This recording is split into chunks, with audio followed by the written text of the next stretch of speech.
Hey everyone, welcome to Tech Shots to Go. In this short video, we're going to talk about resources to use for doing that morning meeting in a K2 classroom through distance learning.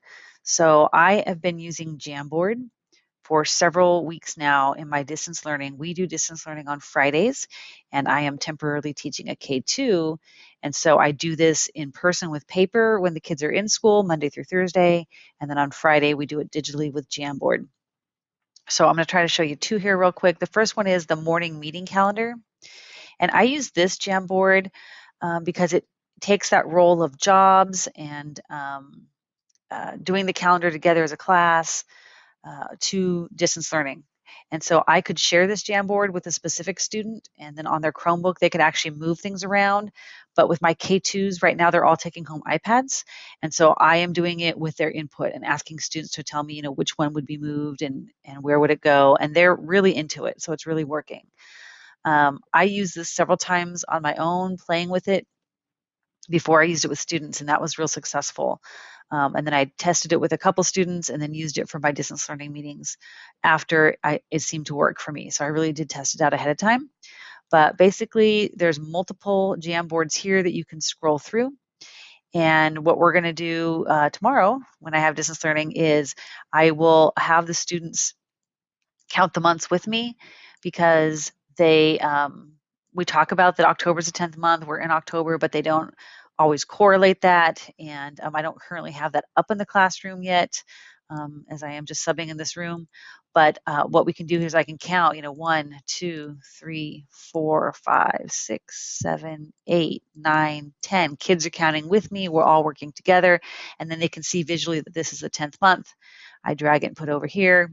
We can ask what the date is, and they all know that yesterday or today was the 22nd, tomorrow will be the 23rd, so we will talk about that, talk about the day before, the day after.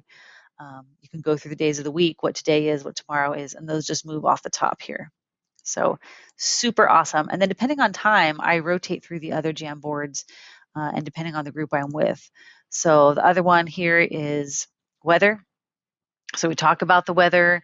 I pull up a weather app on my phone. We look at the temperature, and then we pull over whatever's going on outside. So if it's stormy or snowy or windy, it was windy the last time we did this digitally. We talk about which image correlates to the word, and then we put those in there for the weather.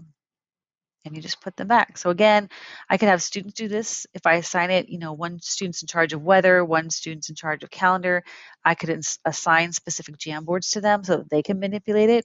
I could do it collaboratively with all of them, which might get a little crazy in K2 if they're on their Chromebooks, but I haven't tried that yet.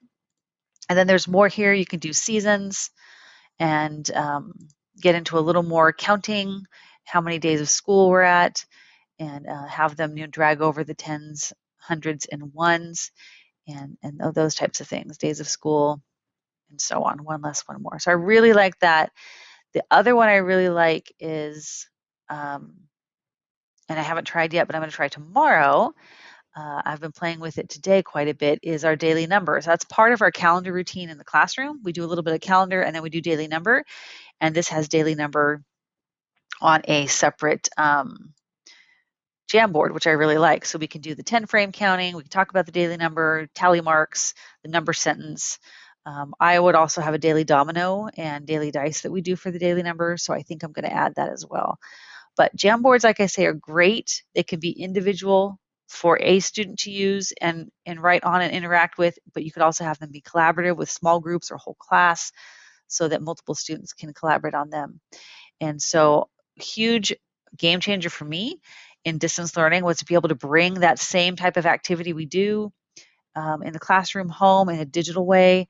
They can also have the papers that we use. This now correlates to the paper I use in class. I can send those home and they can do it on their paper while I do it in person with them. So lots of tools here to really keep distance learning engaging and normal for the kids when they're going back and forth from school and home.